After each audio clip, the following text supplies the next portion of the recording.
Hello student, educational RBMACS में आपका फिर से स्वागत है। हम ईश्वर से हमेशा प्रार्थना करते हैं कि आप लोग सफलता प्राप्त करें, आपकी मनोकामना पूर्ण हो, और इसके लिए हम लगातार प्रयासरत हैं। यहाँ पर जो भी वीडियो आप लोगों के लिए प्रोवाइड किए जा रहे हैं, हम आशा करते हैं कि वे सभी आप लोगों के लिए वरदान साबित होंगे और उससे आप लोगों को कामयाबी प्राप्त होगी। और इसलिए यदि ये सभी वीडियो आप लोगों को पसंद आते हैं तो आप सभी लोग इसे अपने भाइयों, बहनों और साथ ही अपने दोस्तों में भी शेयर कीजिए, ताकि अधिक से अधिक लोग इस वीडियो का लाभ प्राप्त कर सके। और साथ ही इसे शेयर करने के साथ साथ आप लोग इसे लाइक भी कीजिए, सब्सक्राइब भी कीजिए, ताकि हमारे द्वारा बनाए गए जो वीडियो है इसका नोटिफिकेशन सबसे पहले आप लोगों को प्राप्त हो सके। तो अब हम लोग समय को ध्यान में रखते हुए आगे पुनः अपने विषय पर चर्चा करते हैं। ये प्रश्न संख्या 3 है। क्वेश्चन नंबर 3 को ध्यान से देखे दिया है। एक गुलाब जामुन में उसके आयतन की लगभग 30% चीनी की चाशनी होती है। 45 गुलाब जामुनों में लगभग कितनी चाशनी होगी यदि प्रत्येक गुलाब जामुन एक बेलन के आकार का है, जिसके दोनों सिरे अर्धगोलाकार हैं और इसकी लंबाई 5 सेंटीमीटर और व्यास 2.8 सेंटीमीटर है, जैसा कि आकृति में दिया गया है। देखिए इसमें क्या दिया है कि गुलाब जामुन में उसके आयतन का 30% चीनी की चाशनी होती है। तो सबसे पहले हम गुलाब जामुन का आयतन निकालेंगे, और जब आयतन निकल जाएगा तो उसका 30% निकाल कर चीनी की चाशनी ज्ञात करेंगे। कुल गुलाब जामुनों की संख्या यहाँ पर 45 दिया है। 45 गुलाब जामुनों में कितनी चाशनी होगी ये हमें बताना है। एक गुलाब जामुन कह रहा है कि बेलन के आकार का है और इसके दोनों सिरे क्या हैं, अर्धगोलाकार हैं, जबकि गुलाब जामुन की जो है पूरी लंबाई है 5 सेंटीमीटर और इसका व्यास दिया है 2.8 सेंटीमीटर। ठीक है, तो आगे इसका सलूशन हम बताते हैं, ध्यान से देखिए। क्या करते हैं, ये गुलाब जामुन दिया है, इसकी लंबाई है 5 सेंटीमीटर, ठीक है, और इसका व्यास दिया है 2.8 सेंटीमीटर। ठीक है, गुलाब जामुन तो सब लोग देखे ही होंगे आकृति कैसी होती है। ठीक है, गोल भी होती है और ऐसे भी आकृति का बना सकते हैं। ठीक है, ऐसे भी बनाया जा सकता है। तो दिया है इसमें, ये क्वेश्चन नंबर दिया है, क्वेश्चन नंबर 3 है। क्वेश्चन नंबर 3 में दिया है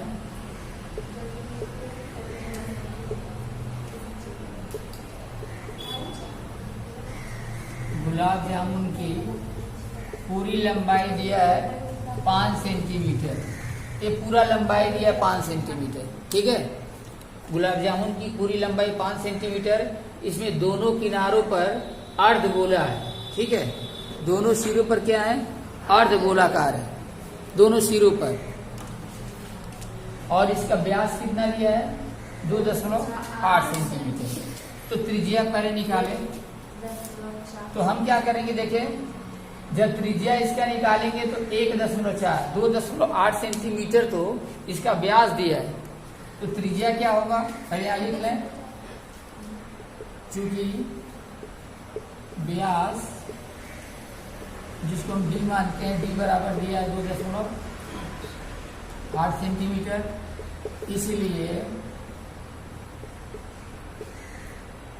त्रिज्या यानी अर्धगोले की त्रिज्या R बराबर हो जाएगा 2.8/2 यानी 1.4 सेंटीमीटर। ठीक है, तो गुलाब जामुन की पूरी लंबाई तो 5 है, लेकिन इसमें इधर आधा इतना दूर अर्धगोला है, इधर भी इतना दूर अर्धगोला है। ठीक है, तो इधर भी 1.4 सेंटीमीटर त्रिज्या का अर्धगोला है और इधर भी 1.4 त्रिज्या का अर्धगोला है। आगे समझे, इस लंबाई को अगर घटा दिया जाए दोनों किनारे वाले, तो बीच वाले केवल बेलनाकार भाग की लंबाई हमें बचेगी।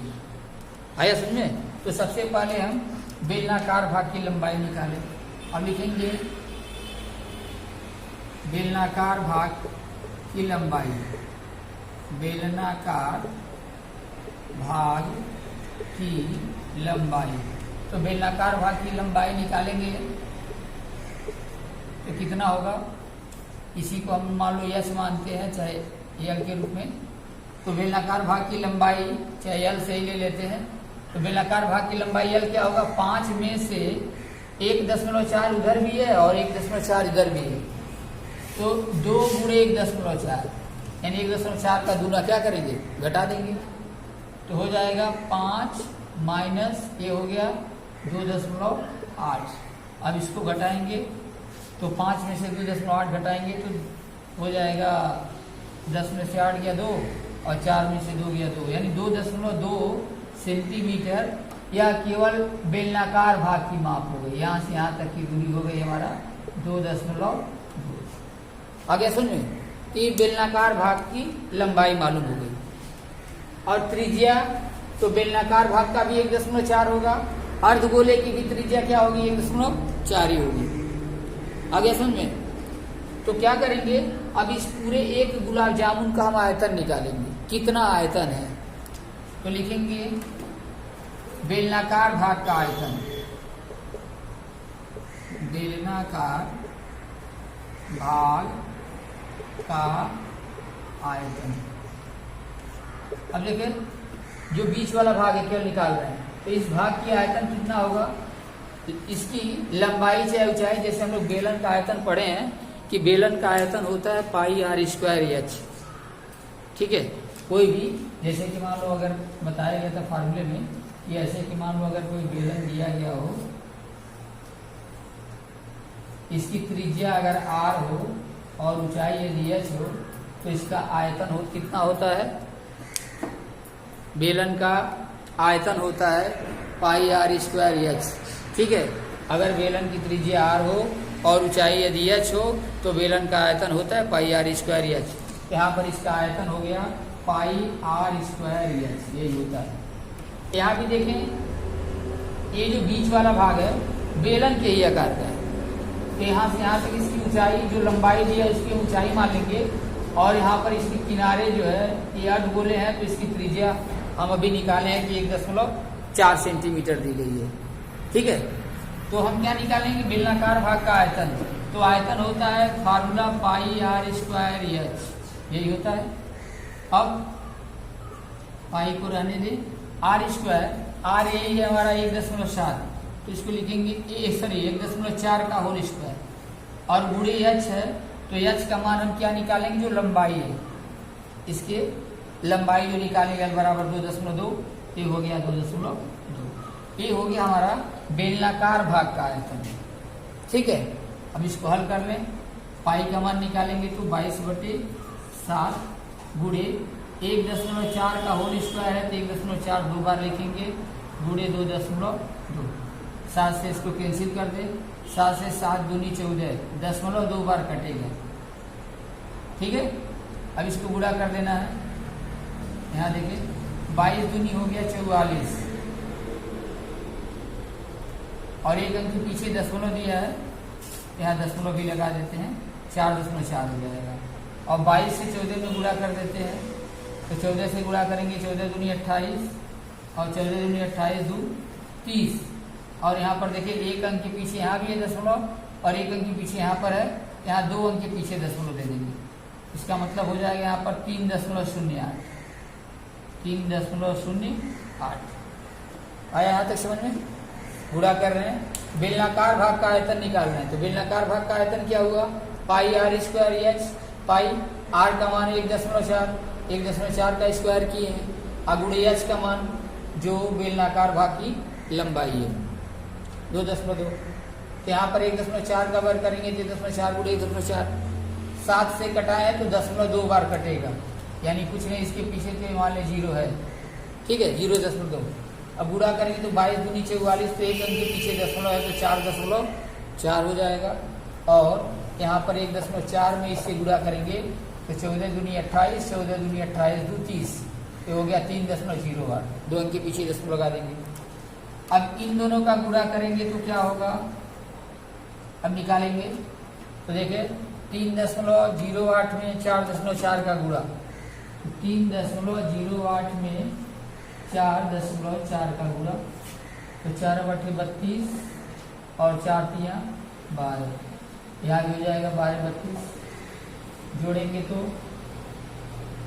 2 3 2 5 3 2 5 2 1 3 1 2 1, और 2 अंक ऊपर भी 2 अंक के पीछे है, और यहाँ पर बाएं से सॉरी दाएं से 1 अंक के पीछे यहाँ पर है, दाएं से 2 अंक के पीछे यहाँ पर, तो दोनों को जोड़ देंगे तो 3 अंक के पीछे दशमलव, तो 13.552 यहाँ हो गया 13.552 ये सेंटीमीटर का क्यूब। ये बेलनाकार भाग का आयतन हुआ। ठीक है, ये क्या निकाले? बेलनाकार भाग का आयतन। अब इस सिरे पर भी अर्धगोला है, इस सिरे पर भी अर्धगोला है, यहाँ पर लिखेंगे दोनों अर्धगोलों का आयतन, दोनों अर्धगोले का आयतन। तो देखें दोनों अर्धगोले का आयतन है, तो उसमें 2 से गुणा कर देंगे। एक गोले का आयतन क्या होता है? एक गोले का आयतन होता है 4/3 पाई आर क्यूब। ये भी फार्मूला याद रखेंगे। किसी गोले का आयतन, जैसे कोई गोला ऐसे दिया हो, तो इस गोले का आयतन होता है 4/3 पाई आर क्यूब। ये गोले का आयतन है। ठीक है, और अर्धगोले का आयतन होता है 2/3 पाई आर क्यूब। ये अर्धगोले का आयतन है। ठीक है, अर्धगोले का आयतन गोले के आयतन का आधा होता है। ठीक है, यहाँ पर 2 गुणे अर्धगोले का आयतन, तो अर्धगोले का आयतन क्या होगा? 2/3, तो 2/3 पाई आर क्यूब, ये हो गया अर्धगोले का आयतन। ठीक है, यहाँ पे हम मान रखेंगे तो क्या होगा? 2 दूनी 4/3 गुणे पाई का मान 22/7 और गुणे आर क्यूब, आर का मान जो दिया 1.4, यहाँ भी वही रहेगा 1.4 गुणे 1.4 गुणे 1.4, यहाँ पर 3 बार हो गया। ठीक है, अब इसको कटाना है, तो देखिए 3 से कटा देते हैं, सॉरी 7 से, 7 दूनी 14, 2 बार में 0.2 बार ये भी कैंसिल हो गया। ठीक है, अब गुणा कर दें, तो गुणा करेंगे तो यहाँ कर दे रहे हैं,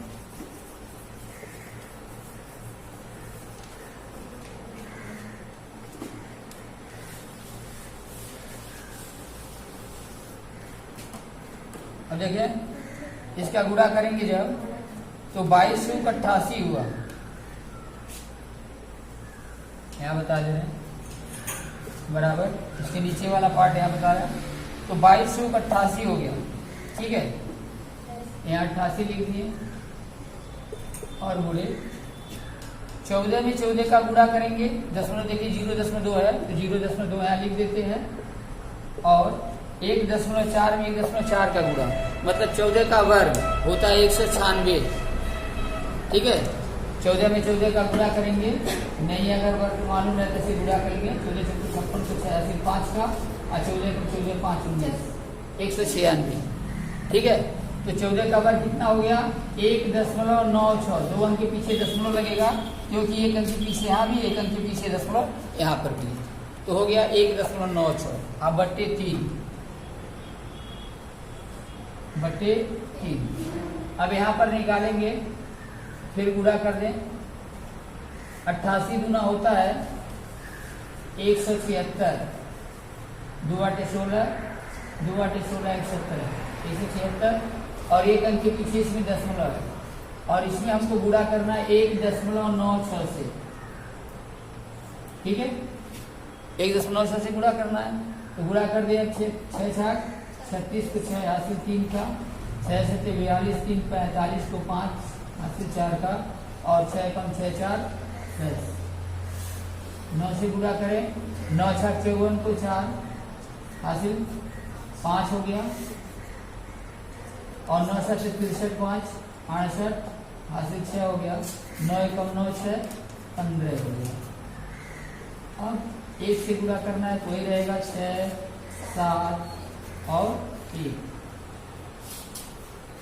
अब जोड़ दें, 100 को 6, 5 4 9 और 8 6 14, 1 1 2 5 7 7 14 को 4 हासिल 1 का, और 1 1 2 1 3, ये हो गया इतना अब दशमलव में क्या करेंगे, तो 2 दाईं ओर से 2 अंक के पीछे यहाँ, 1 अंक के पीछे यहाँ है तो 3 अंक के पीछे 34.496, यहाँ पर हो गया 34.496/3। इतना सेंटीमीटर का क्यूब जो है एक किनारे वाले दोनों भाग का आयतन हो गया। ठीक है, अब क्या किए हैं, सबसे पहले तो किए हैं बेलनाकार भाग का आयतन यहाँ निकाले हैं। बेलन की लंबाई यहाँ पर गुलाब जामुन की पूरी लंबाई थी, व्यास दिया था 2.8, तो त्रिज्या निकाल दी है। और बेलनाकार भाग की लंबाई क्या की है, क्योंकि पूरी लंबाई दिया था कि 5 है, ठीक है, तो पूरी लंबाई में दोनों सिरे पर अर्धगोला है, तो अर्धगोले की त्रिज्या 1.4 है। 1.4 में 2 से गुणा कर, क्योंकि इधर भी 1.4 उधर भी 1.4, तो 2.8 घट जाएगा, तो बचेगा 2.2 सेंटीमीटर। ये क्या हो गया, केवल बीच वाले भाग की लंबाई है 2.2। आ गया समझ में। अब बेलनाकार भाग का आयतन निकाले हैं तो पाई r स्क्वायर h, पाई r स्क्वायर 1.4 का वर्ग गुणे 2.2, यहाँ पर 7 से कटा दिए और इन सबका गुणा किए तो 13.552 आया। दोनों अर्धगोले का आयतन निकाले हैं, किनारे किनारे दोनों अर्धगोला है, तो 2 गुणे 2/3 पाई r की, एक अर्धगोले का आयतन होता है 2/3 पाई r की, तो यहाँ 4/3 पाई का मान रखे हैं, r की 1.4, यहाँ पर 7 से इसको कटाए हैं और बाकी सबका गुणा करने से 88 गुणे 0.2 गुणे 1.96/3, इन तीनों का गुणा करेंगे तो कितना आएगा। ठीक है, इतना सेंटीमीटर का क्यूब। तो अभी क्या हुआ, ये तो अर्धगोले का आयतन है, ये बेलनाकार भाग का आयतन है। अब पूरे गुलाब जामुन का आयतन निकालेंगे। अब यहाँ लिखेंगे गुलाब जामुन का आयतन बराबर, तो गुलाब जामुन का आयतन निकालने के लिए क्या करेंगे, हम दोनों को जोड़ देंगे। ये जो बेलनाकार भाग का आयतन है 13.552, ये बेलनाकार भाग का आयतन है 13.5 मान लेते 2 अंतर। इसमें भी हम ये जो हमारा अर्धगोला है दोनों सिरों पर, ठीक है, इसका आयतन भी ले लेते हैं। एक इतना है तो ये हमारा हो गया 34.50 ले लेते हैं। जैसे 4 9 6 है, इसको हम 50/3 ले लेते हैं। ठीक है, ध्यान से देखें। यहाँ पर क्या किए, दशमलव हम ले लिए हैं 34.49 है, तो जब यहाँ 6 वाले चूंकि 5 से अधिक है तो इसमें एक जोड़ेंगे तो 49 की जगह पर क्या हो गया 50 हो गया।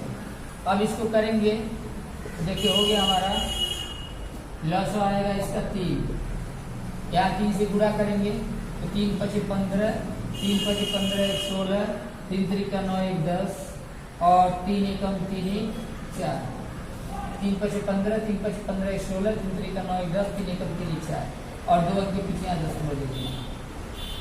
प्लस यहाँ तो ऐसे ही रहेगा 34.5। अब इन दोनों को जब जोड़ेंगे तो 34 और यार तो देखिए पहले किनारे वाला जोड़े 5 को 5 ही हो गया, 6 5 हो गया 11, ठीक है, 6 5 11 और 4 1 5, यहाँ दशमलव लगा देंगे, 4 1 5 और 4 3 7, 75.15/3, ठीक है। अब चाहे तो इसको 3 से कटा भी सकते हैं, तो 3 से कटा देंगे तो एक कट भी जाएगा, 3 से 3 दूनी 6, 3 × 5 15, 25 आ गया, 0 5, 3 × 5 15, क्योंकि एक उतारेंगे नहीं भाग जाएगा, तो फिर 0 बढ़ाएंगे, फिर 5 उतार करके 25.05, एक कितना आ गया इसका मान 25.05 सेंटीमीटर का क्यूब जो है एक गुलाब जामुन का आयतन है। हमको क्या दिया है गुलाब जामुन में उसके आयतन का लगभग 30% चीनी की चाशनी होती है, और हमें 45 गुलाब जामुन में कुल कितनी चाशनी होगी यही बताना है। 45 गुलाब जामुन में यहाँ पर देखो ये तो एक गुलाब जामुन का आयतन हुआ, इसमें अगर हम 45 से गुणा करेंगे तो 45 गुलाब जामुन का होगा, और हमको 45 गुलाब जामुन में चीनी की चाशनी की मात्रा बताना है कितना होगा। यहाँ पर देखो लिख दे रहा है, इसलिए अब सीधे लिख रहे हैं 45 गुलाब जामुन है, 45 गुलाब जामुन में चीनी की चाशनी